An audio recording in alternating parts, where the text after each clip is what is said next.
Guess what just came in the mail? We got the Dynavin head unit. Super excited. Apple CarPlay, all that. I just had my tint done yesterday. I'm gonna give you guys a shot of the interior. So obviously that's the base Ford calculator screen right here. You know, pretty crappy, but it does a job, and it looks pretty nice in here with the tint now. It's a lot darker. But we're gonna throw that in. We have a carbon fiber interior layout sticker thing for the dash right here, and this these panels right here. But we're gonna pop this old speaker out, this old radio unit out, and we're gonna install the Dynavin. I'm sorry, out of breath. Don't do cardio at the gym. But yeah, let's unbox it and let's get the old unit out.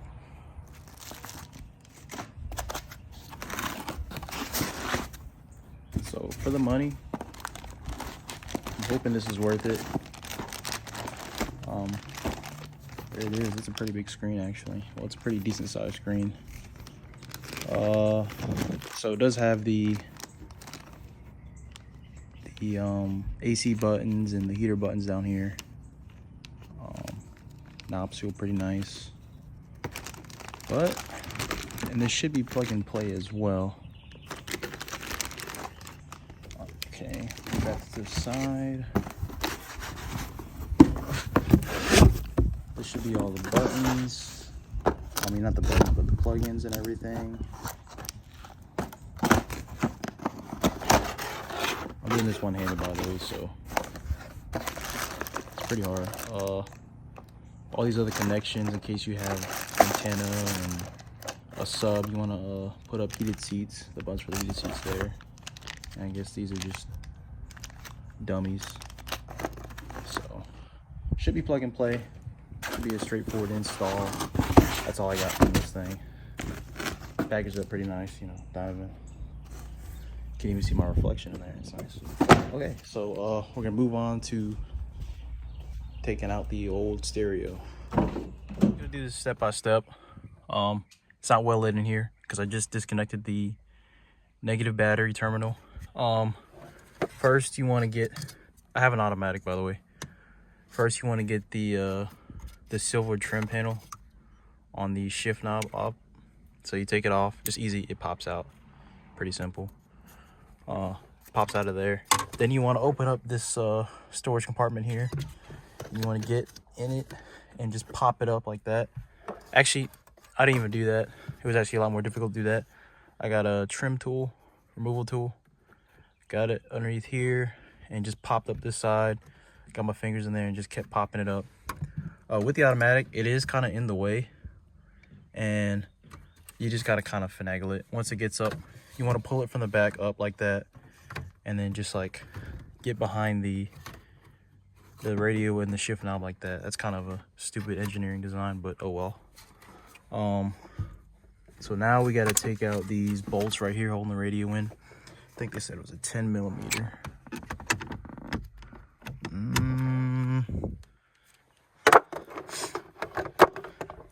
This really sucks with one hand, by the way. No, that's way smaller than a 10. But yeah, take those two bolts out, and yeah, once you take out the seven, I can't speak.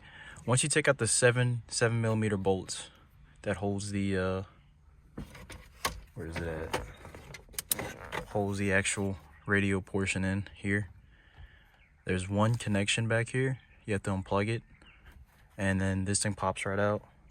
Then you have the big CD player down there, which is held down by 4 bolts here, here, here, here. And then they have 2 connections for the CD player, which we're not going to be using that. So we got 3 wires back here, and I think that is it. That's all the stuff that came out. And now we can put in the new Dynavin D9. We just got the Dynavin hooked up. We got most of the necessary connections, I think. All of that is hooked up. Make sure everything is plugged in that needs to be plugged in as well.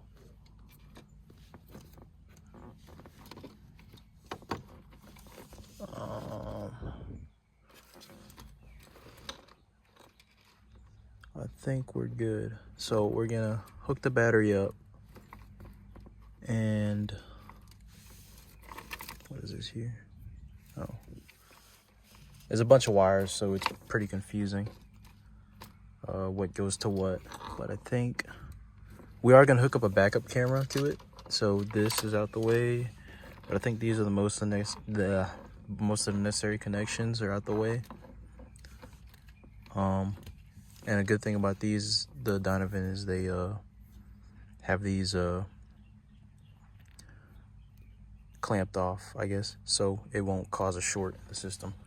So I'm gonna connect the negative battery terminal and see if this power's on. Okay, so it's on now. Let's see if this power's on. There it goes. Nice.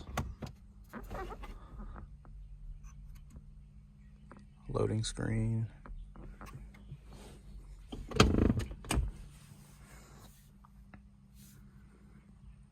About an hour into it.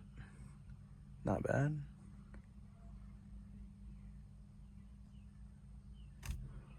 Okay, now we're in business, so let's try the radio. Touchscreen is pretty responsive as well.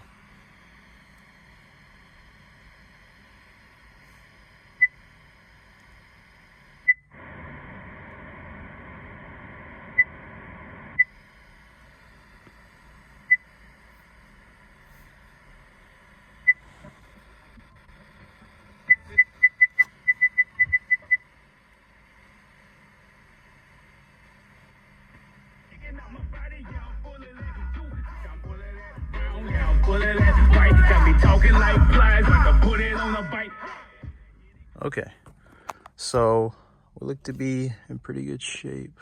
We look to be doing,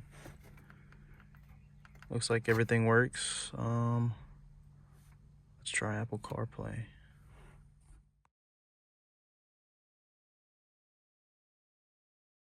It's pretty dope. Looks OEM.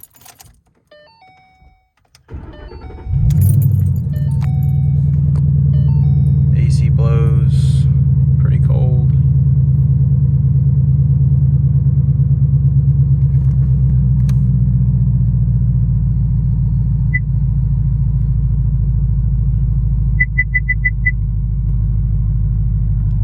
So everything works on here. I can't do CarPlay because I'm using my phone to record, obviously.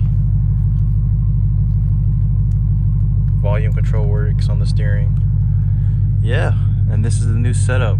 It looks amazing. Definitely way better than stock. I think my trunk's popped. But yeah, it's even with the tint and everything and the carbon fiber interior coming in soon, this is gonna be a very clean, sexy interior. But 10 out of 10, definitely recommend it. Definitely worth the money. I should have got it sooner, to be honest. I was holding out on it because I don't want to spend the $800 for this, but it's worth it, to be honest. But yeah, definitely worth it, guys. Okay, I'm running the Dynavin and the Natika backup camera, and we're gonna test it out. This is with no spaces on it, by the way. It's pretty grainy, you can kind of tell on iPhone camera, but it looks like it does a job. It doesn't look like it's straight right now. I'm actually about to go back there and check on it, but it's one wiretap. You can't really tell, it's freaking dark in here because of tint. One wiretap here.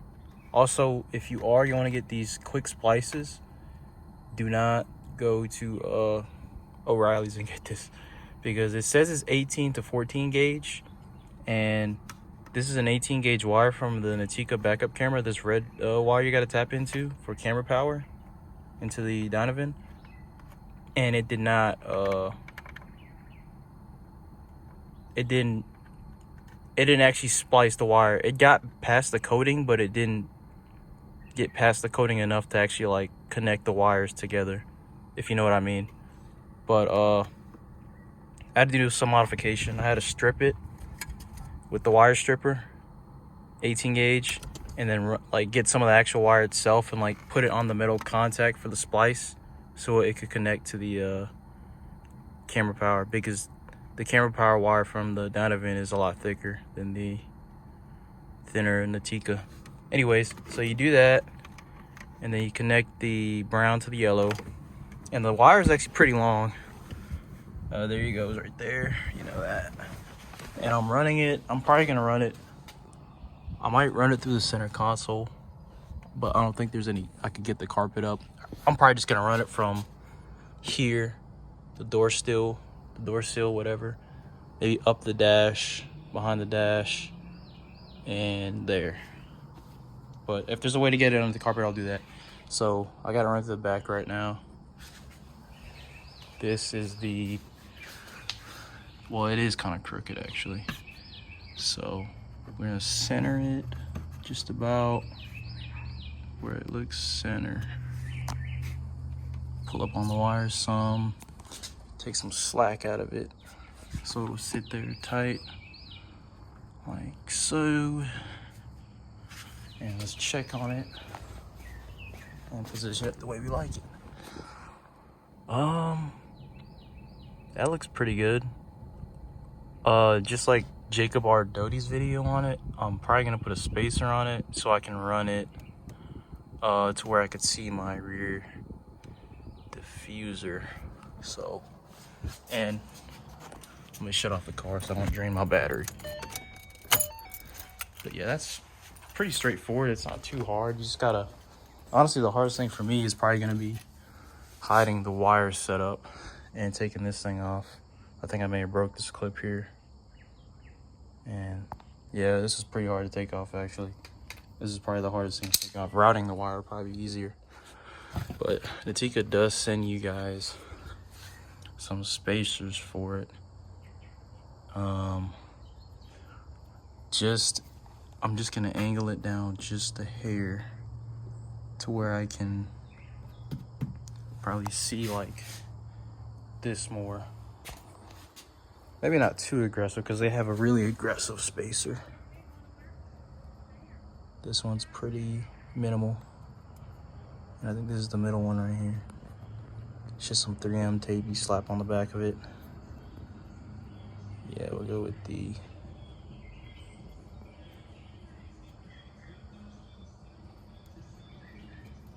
middle one. Well, these look to be about the same actually. But yeah, let me get one of these spacers on there and check back on it. Well, there's the middle one. The aggressive one is installed. Let's check it out.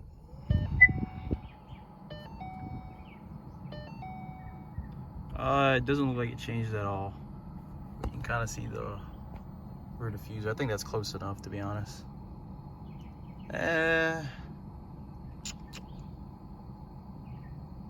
We'll just slap a minimal spacer on and see how that goes.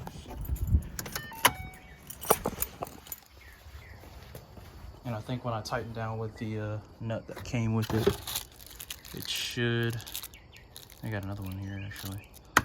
It should tighten down on it. So, there. Looks good though, it looks OEM like everybody says. Decided to go with the